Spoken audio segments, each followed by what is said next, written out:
Hola a todos, hola a todas. Vamos a comenzar un curso de 8 capítulos dedicados a las grandes mujeres artistas. Mi nombre es Olivia Sánchez, soy profesora de Historia del Arte del Centro Cultural Margarita Nelken y este curso está promocionado por la Concejalía de Cultura del Ayuntamiento de Coslada. El primer capítulo con el que vamos a comenzar lo dedicamos a Sofonisba Anguissola. Bueno, pues comenzamos con Sofonisba Anguissola. Nace en 1535, muere en 1625. Es una artista muy longeva, pues vive prácticamente 90 años para la época. Se la denominó la dama Sofonisba, insigne en hacer retratos. Ya fue famosa en su época. Y vamos a empezar con un poquito de historia para introducirnos en su contexto histórico. En 1535 fallece Francesco II Sforza. El ducado de Milán se integró en los territorios del imperio, ya que ese había sido el momento acordado tras el triunfo español en la batalla de Pavía en 1529 para que el dominio se hiciera efectivo. Una paz y una estabilidad nuevas en la zona que propiciaron la recuperación económica, poblacional y cultural del milanesado, incluido su segundo núcleo urbano, Cremona, que con una notable actividad financiera y mercantil pasó a ser una pequeña Amberes, ciudad con la que mantenía un fluido intercambio de relaciones comerciales. A pesar del dominio imperial durante los 2 siglos que éste duró, el gobierno español quedó diluido por el mantenimiento de una administración local que siguió en manos de los miembros más ilustres de la ciudadanía cremonesa, pertenecientes, según consideraban, a los descendientes de la antigua nobleza romana. Y ese era el caso de Amilcare Anguissola, el padre de Sofonisba, y de su esposa Bianca Ponsoni. Ambos provenían de nobles familias de secular abolengo, aunque no consta que tuvieran un título propio y unas rentas asociadas. Los Anguissola habían sido parte activa en la causa española del milanesado, lo que mejoró sus expectativas cortesanas. Amilcare formaba parte del gobierno de Cremona. Pertenecía al Consejo de Decurioni, compuesto por 150 miembros que administraba la ciudad, y una de sus tareas era la inspección y control de las obras de la ciudad. Por tanto, tenía una estrecha relación con los artífices de las decoraciones que en esos momentos estaban llevando a cabo tanto en la Catedral de Cremona como en la iglesia de San Sigismundo. Este cargo lo compaginó con otras actividades económicas con menos fortuna, inversiones o de tipo comercial, y que, como digo, pues no le dieron tantos frutos como él hubiera deseado. Amilcare y Anguissuola y Bianca Ponsoni tuvieron 6 hijas y un hijo. Sofonisba la mayor, Elena, la segunda hija, aquí la vemos retratada por su hermana. Después nacerían Minerva, Europa, Asdrúbale y Ana María. Los nombres del padre y de 2 de sus hijas recordaban los pretendidos ancestros cartagineses de los Anguissola. El de Sofonisba estaba además cargado de referencias mitológicas y literarias, ya que era la joven reina que se sacrificó por su familia y por su pueblo después de la derrota cartaginesa frente a las tropas romanas de Escipión en el año 203 a.C. Este relato no solamente estaba presente en los textos de la antigüedad romana, sino que también pues, lo recordaban otros autores del Renacimiento italiano como eran Francesco Petrarca en África y Giovanni Boccaccio en Mulieribus Claris. En 1524, la princesa protagonizó la primera tragedia escrita en italiano, Sofonisba, de Gian Giorgio Grisino. Así, su primera hija, Sofonisba, ostentaba un nombre heroico y noble, que se ajustaba a las aspiraciones nobles y cortesanas de una familia de renombre, pero con escasos recursos económicos. Ella y sus hermanas se educaron dentro de los preceptos nobles en un ambiente cultural favorable a la educación de las mujeres, que se vivía en Cremona. Pero tanto el convento como el matrimonio requerían de una dote, y el padre Amilcare no tenía tantos recursos económicos para dotar a sus hijas, que tenía muchas, para que pudieran llegar al matrimonio o, como digo, al convento. En el transcurso de la formación pictórica de Sofonisba se vislumbró que sus habilidades pictóricas podían abrir un horizonte nuevo para la dama y para la familia, como así fue. Y va a ser en esta época cuando inicie su educación con Bernardino Campi, al que vemos aquí retratado junto a Sofonisba. Bernardino Campi, uno de esos artífices que estaban decorando la catedral y la iglesia de San Sigismundo en Cremona, y que aceptó de buen grado la educación tanto de la joven Sofonisba como de su hermana Elena, y así comenzaron en su taller. Bernardino Campi fue su primer maestro y posteriormente se van a educar con otro Bernardino Gatti. Tanto Campi como Gatti, eran conocidos de Amilcare. Y es sorprendente que ambas niñas se educaran en el taller de un pintor, Campi, en estos momentos, rompiendo las reglas del decorum, porque no era habitual que dos damas salieran de su casa para formarse en el taller de un pintor. Además, pertenecían a una clase social alta, y se sabe que por ello fueron acompañadas durante sus lecciones de pintura por la esposa del pintor, Ana Ungaroni. Sofonisba mostró un serio interés por el aprendizaje de la pintura, al igual que su hermana, Elena, y así abrió el camino para que otras damas de abolengo quisieran dedicarse a la pintura, ya que Sofonisba alcanzará un gran reconocimiento y será pues un ejemplo a seguir. Para los autorretratos, que fue el inicio de la carrera de Sofonisba, ella se va a fijar en otra artista flamenca que tenemos aquí en pantalla, Caterina van Hemesen, que fue la pionera en estos autorretratos frente al caballete. En este autorretrato ante el caballete y en el retrato mujer joven tañendo el virginal, que suponemos se trataría de su hermana, ella está representándose a sí misma en la actitud de pintora. Esta pintora flamenca, que nace en 1528 y muere después de 1587, había acompañado a María de Hungría a su retiro en España, donde permaneció hasta el fallecimiento de la reina en 1548. El hecho de que María de Hungría, que era hermana de Carlos V, tuviese en la corte una mujer pintora, pudo servir de modelo pues para otros miembros de la dinastía de los Habsburgo, como Felipe II y Maximiliano II, que ambos solicitaron la presencia de Marietta Robusti en sus cortes, aunque sin éxito. Una de las tareas de Van Hemesen en la corte fue ocuparse de la formación artística del resto de las damas. Su historia debía conocerse en Italia y particularmente en Cremona, ya que existían lazos comerciales con Amberes, y se tendría conocimiento sobre todo de estos pequeños retratos. Era hija y hermana de pintores y se le relaciona con la música por su esposo y por su hermana Cristina. Su aspecto reservado y la aparente modestia de su indumentaria, aunque la calidad de sus tejidos probaría una posición acomodada, se repiten igualmente en los autorretratos de Sofonisba. En contraste con la riqueza textil con la que se envuelve ya en la década de los 70, Lavinia Fontana, quien recrearía además una retórica sobre su propia fige, pues aún mucho más elaborada.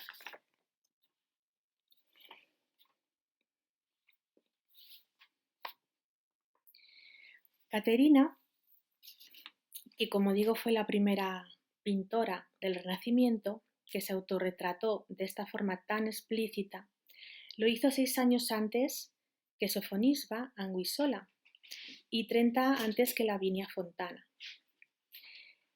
Como he dicho antes, era hija de pintor, el pintor Jan Sanders van Hemesen. Y otra de las hijas de este pintor, Cristina, se dedicó a la música. Posiblemente la tenemos retratada tañendo el virginal. Caterina se muestra como una joven discreta, tímida, como una burguesa de la floreciente ciudad de Amberes. Lleva un vestido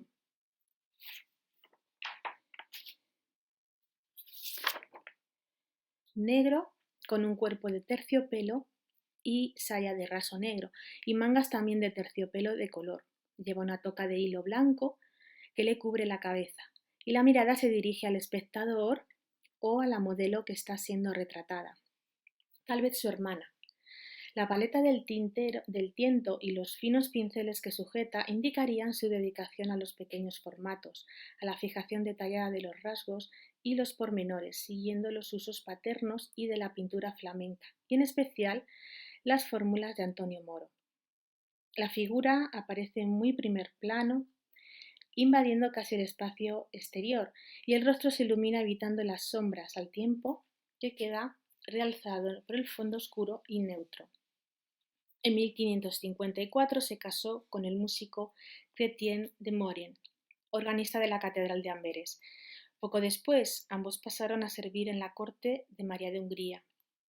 Caterina figuraba en el año 1555 en una lista de damas de corte en la que se indica que tenía, entre otras funciones, la formación artística de las damas. Hacia 1546, Sofonisba Anguissola, que contaba con unos 11 años, inició su formación artística con Bernardino Campi, pintor lombardo, especializado en pinturas murales y reconocido retratista. Lo hizo acompañada de su hermana Elena, y con él debieron de realizar dibujos del natural, los fundamentos de la técnica pictórica y para la realización de las pinturas religiosas la copia de estampas y obras de otros pintores. En 1549 Campi abandonó Cremona y Sofonisba continuó su formación con Bernardino Gatti. Ya en 1550 era celebrada como una de las más importantes artistas de su tiempo. Sobresalió como retratista, género en el que experimentó a partir de su propio rostro y el de los miembros de su familia. En sus numerosos retratos reflejaba el ideal femenino de la época, a la vez que dejaba constancia de su exquisita formación. Eran imágenes de busto o de media figura, realizadas en pequeño tamaño y soportes diversos. Sirvieron para difundir su efigie y sus capacidades artísticas. Gracias al despliegue promocional de su padre, Amilcare Anguissola, sus autorretratos se convirtieron en su carta de presentación y en raras piezas de coleccionista. Forjaron su temprana fama como dama pintora y crearon un mito que quisieron emular más tarde otras mujeres a las que su ejemplo les facilitó la práctica artística, como por ejemplo Lavinia Fontana, a la que he mencionado antes. En este ejemplo aparece Lavinia Fontana tocando la spinetta. Retoma a Sofonisba, que a su vez había recurrido a un modelo de la flamenca Caterina van Hemesen, de la que ya hemos hablado anteriormente. Sofonisba Anguissola pinta esta primera obra en 1554. Es la primera obra que cuenta con firma y datación claras. El fondo tuvo un repinte gris hasta 1941, cuya eliminación sacó a la luz el verde primigenio característico de los retratos juveniles de Anguissola. En ella, en este autorretrato, parece ser que fue enviado a Lucrecia, la hija del duque Hércules II Dieste, duque de Ferrara. Parece ser que fue Amilcare, ya que se conserva una carta. Amilcare escribe al duque y le remite este retrato. Es un reflejo del esfuerzo de Amilcare por promocionar a su hija en la década de los años 50. Hay también cartas y noticias de que se enviaron obras o autorretratos a la corte de Mantua, Venecia, Piacenza y Parma. En Roma, Miguel Ángel fue destinatario de cartas de Amilcare con dibujos de Anguissola. Y el Papa Julio III tuvo en su colección personal un autorretrato de ella. Era una rareza, una maravilla para los coleccionistas. El escritor y poeta Annibale Caro las llamó cosas de príncipes. Autorretratarse tenía otra ventaja. Eliminaba suspicacias que podrían provocar al realizar retratos a modelos varones. Aquí lleva un atuendo que refleja una imagen de dama modesta, seria y bella, una joven virtuosa pero también culta. El librito que tiene podría ser un Petrarquino, un pequeño volumen de poemas habitual en retratos renacentistas, aunque tampoco puede descartarse que fuera un devocionario. El encuadre es el más habitual en sus autorretratos. No se hace mención del espejo, pero el aspecto algo abombado del rostro, la prominencia de ojos y nariz alientan la suposición de que la obra pudo hacerse con ayuda de un espejo convexo. El modelo nórdico importado por el Renacimiento italiano. Posa en 3/4 mostrando solo el busto en este autorretrato. Su intensa mirada revela una desacomplejada conciencia de sí misma y nos transmite cómo Anguissola supo plasmar una muy meditada identidad artística y personal. Este otro autorretrato en miniatura del año 1556 es un pequeño pergamino pintado al óleo, lo que se llamaba un naipe, y está montado en un marco de metal que lo convierte en un colgante. Es un objeto pensado para ser mostrado en privado, para ser comentado, para suscitar la curiosidad, el estudio del mensaje oculto. Hacia 1556, Sofonisba conoció o debió conocer al iluminador y pintor en miniatura Giulio Clovio. Muy probablemente fue él quien le enseñó el retrato en miniatura, lo cual descartaría fechas anteriores. La artista sostiene un clípeo con una inscripción latina que podría traducirse como la doncella Sofonisba Anguissola representada por su propia mano desde un espejo en Cremona. Todo alrededor de ese clípeo. Y así declara su autoría, su identidad y lugar de creación. Y la primera referencia literaria. La indicación de que se ha pintado de su propia mano y gracias a un espejo coincide plenamente con lo que Plinio el Viejo escribió sobre Iaia, la excelente retratista grecorromana a la que citó en su reducido grupo de mujeres pintoras. Estas referencias a las pintoras de la antigüedad pasaron a autores célebres del XV como León Battista Alberti en su Tratado de la Pintura de 1435-36.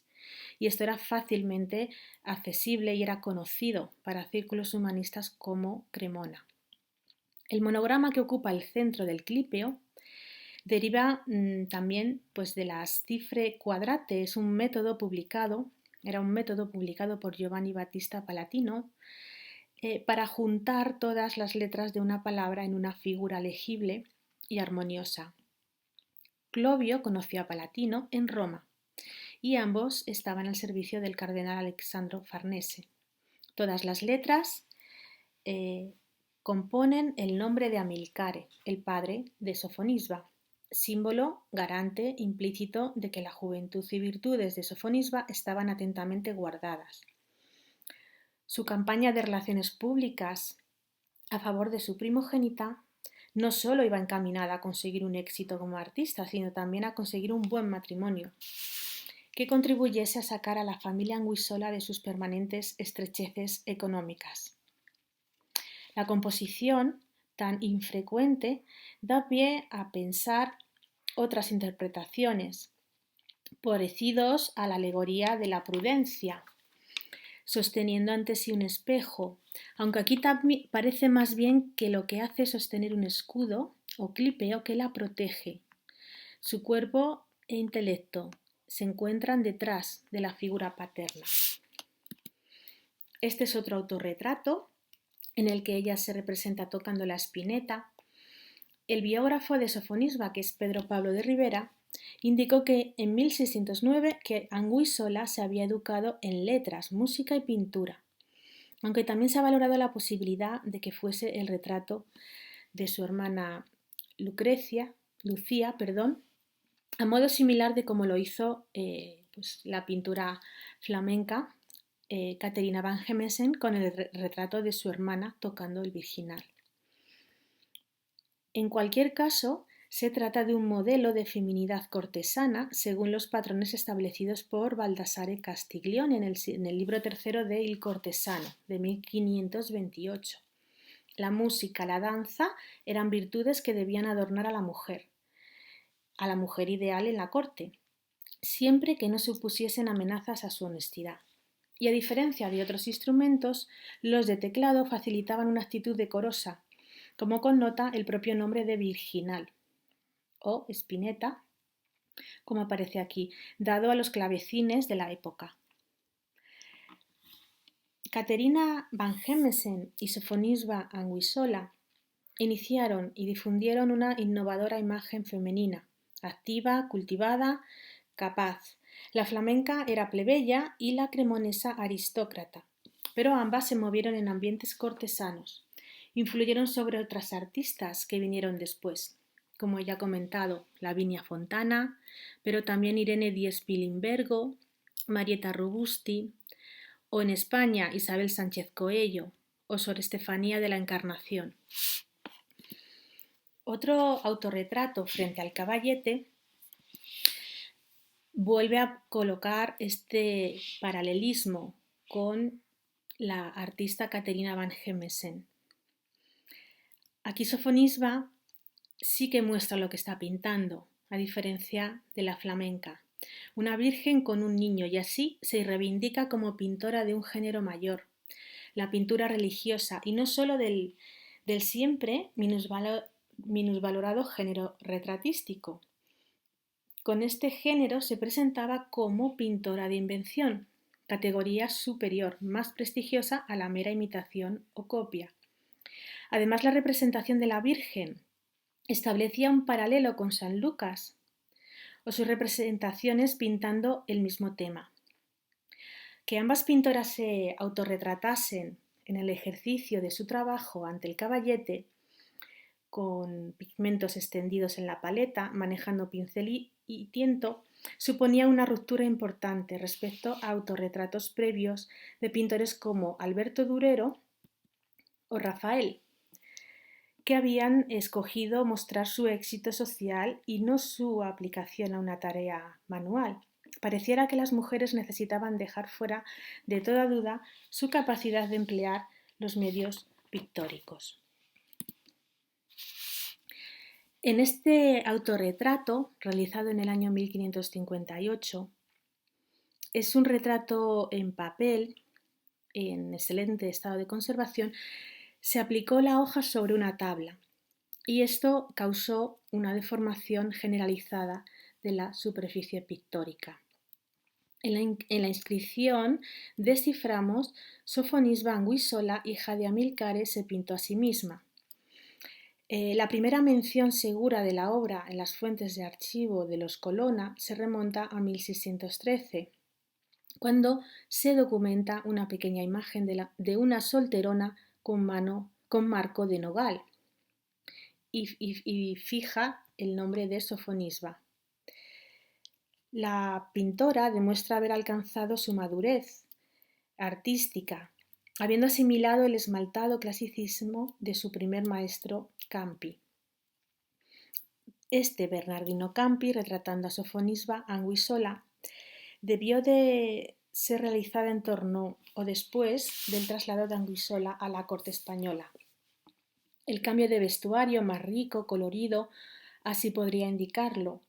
Algunos estudiosos creen que no es obra de Anguissola, porque aparece con unos ojos más pequeños, una vestimenta rica. Se piensa que podría haber sido el propio Bernardino Campi el que pintase la obra, porque es difícil explicar por qué hacia 1560 Anguissola se iba a asociar con un maestro cuyo taller había dejado más de 10 años atrás. Resulta más comprensible que Campi se hubiera querido representar con su más célebre discípula. La hermana del artista con hábito de monja de 1551 retrata a su hermana menor Elena, que profesó como religiosa en el convento dominico de San Vicenzo en Mantua. Se desconoce para quién y en qué circunstancias se produjo el encargo de esta pintura, cuya ubicación entre los siglos XVI y XIX pues también se ignora. Sofonisba construye una imagen silenciosa, contemplativa, caracterizada por una solidez geométrica, una extraordinaria abstracción que parece anunciar la geometría sagrada de Zurbarán, haciendo que la joven emerja de un fondo plano sin ninguna referencia espacial. Es una pintura que tiene un aire íntimo, lejos de cualquier intento celebrativo. El contraste de los blancos inmaculados de la túnica y el velo junto con la disposición espacial del fondo constituyen un reclamo para el observador. La pose inmóvil de la joven con el lujoso libro de horas entre sus dedos conduce también la mirada hacia la expresión de beatitud de la cara que recuerda la modulación de los tonos de la escuela de retratistas lombardos. La partida de ajedrez es una de sus pinturas más importantes. Probablemente la pintara para impresionar a los visitantes de la casa familiar de Cremona, que hacía las veces de estudio del artista, y allí fue donde la vio Giorgio Vasari en 1566. Representa a sus tres hermanas, Lucía, a la izquierda Europa, en el centro Minerva, posando con la sirvienta de la casa. La figura de Lucía, de medio cuerpo, girada hacia el espectador como tocando un instrumento similar a otras composiciones del artista que hemos visto tocando el virginal. Muestra a las hermanas dedicadas a actividades características de las mujeres cultivadas de su época, como eran el dibujo, la pintura, el ajedrez, lectura o música. El paisaje tiene poco que ver con lo que se habría visto desde la residencia familiar de Cremona, poniendo así de manifiesto que el artista debió asimilar los motivos clásicos de retrato de corte más tempranos. La diadema de perlas que lleva Lucía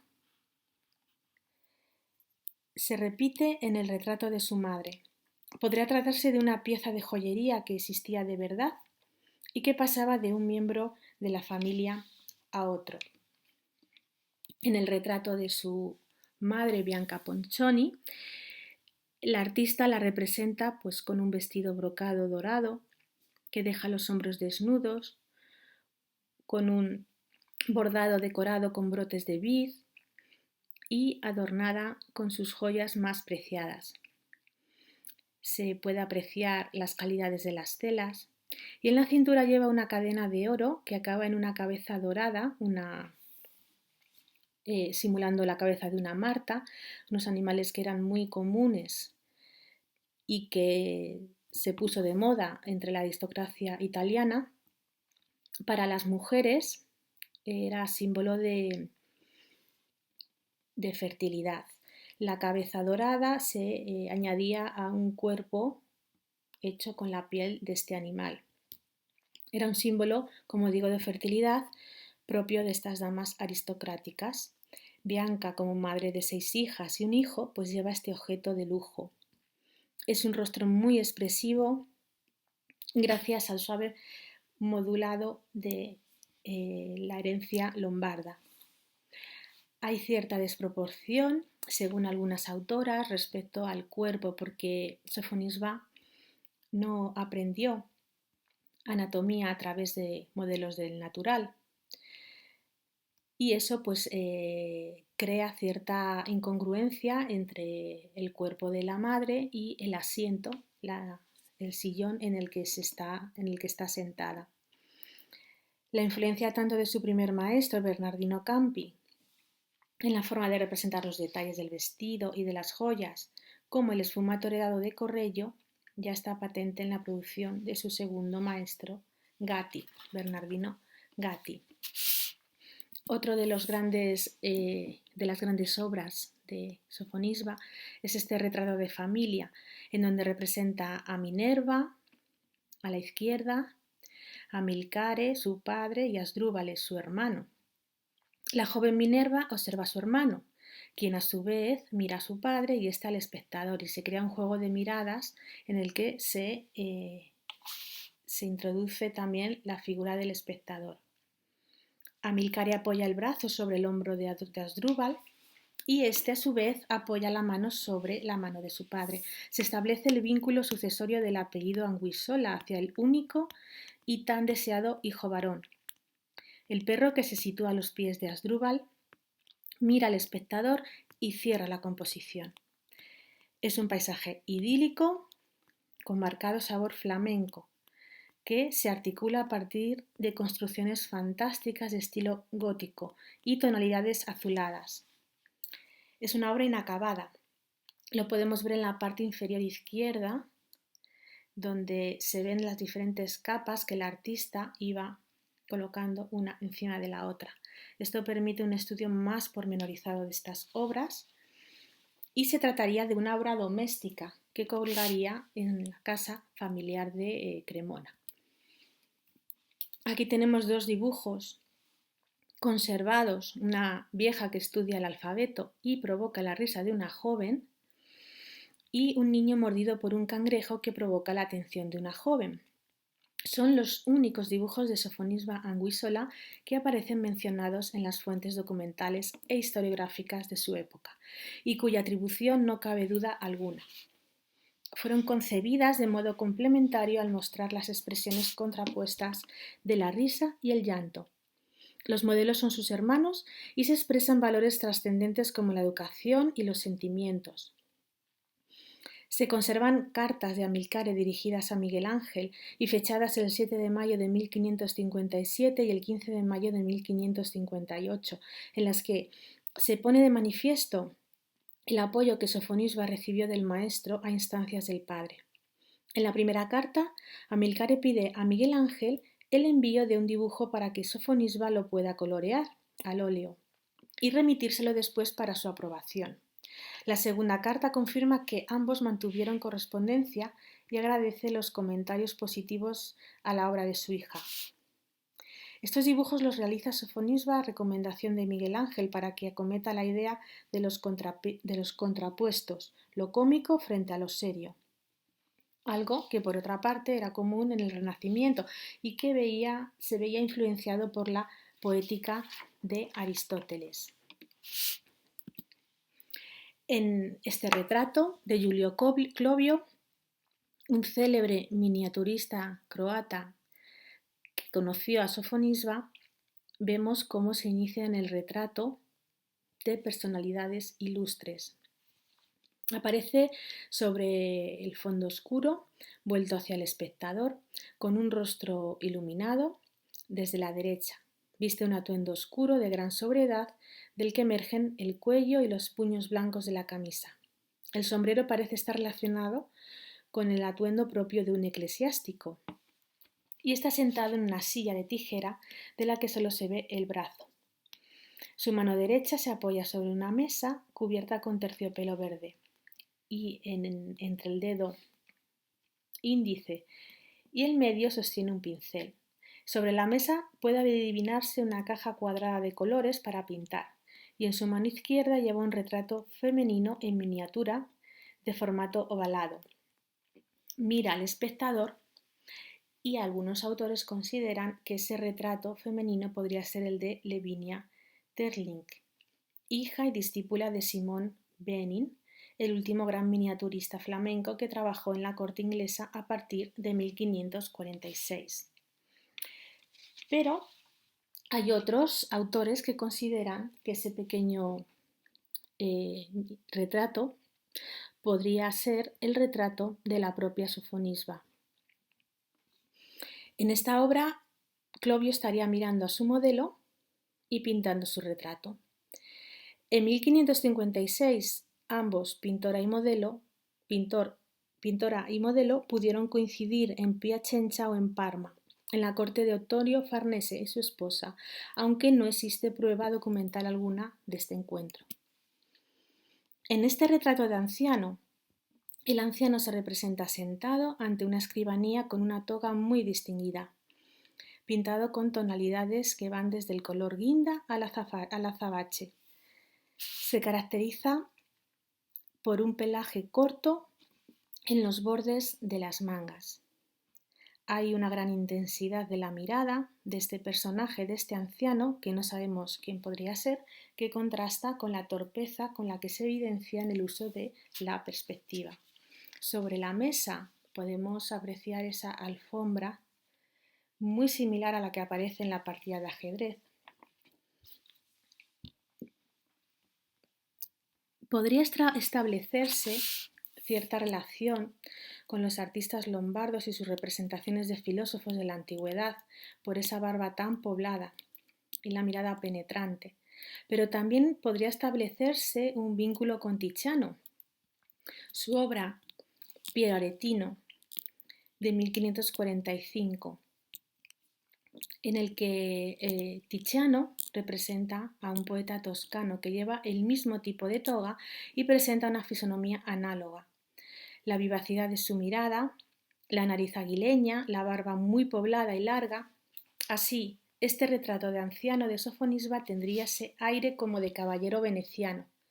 Y la escuela veneciana de pintura era un espejo en el que mirarse para Sofonisba, no solo en lo profesional, sino que en esta ciudad también se sentía ligada a lo personal, ya que su abuelo, Aníbal, fue nombrado castellano en la ciudad de los Canales y probablemente fue retratado por alguno de los pintores locales, cuyo retrato estaría en la casa familiar conservado y crearía pues, un especial interés.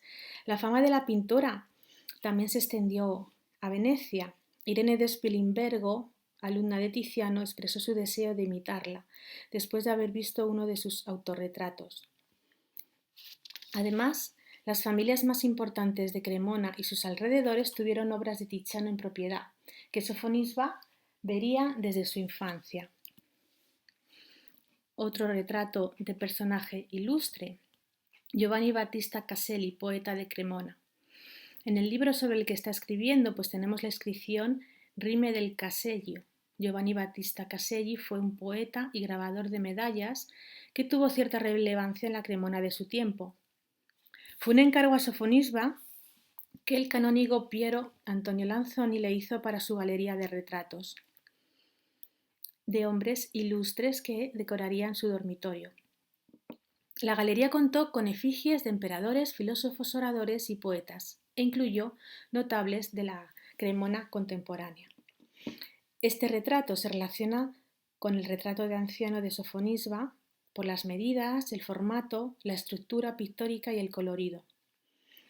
El escritorio, cubierto con una alfombra anatolia las llamadas Holbeins o loto, y destaca de nuevo la hondura psicológica del personaje, que interrumpe su trabajo y mira al espectador. La escritura de una loa a la Virgen, al tiempo que señala con su mano izquierda el pequeño cuadro con la representación de la Virgen con el niño y San Juanito. El texto está redactado en lengua italiana y en elegante letra humanística. Otros volúmenes se amontonan en la mesa y sobre estos una pequeña esfera armilar que hasta una limpieza realizada en 2011 estaba tapada por un crucifijo de mesa. El repinte se extendió también al tapete de la mesa y al propio Caselli, al que le pintaron una túnica marrón sobre la camisa o ropa de levantar. Por lo tanto, Caselli se transformó en un San Pedro y así aparece identificada la obra en los inventarios del Marqués de Leganés.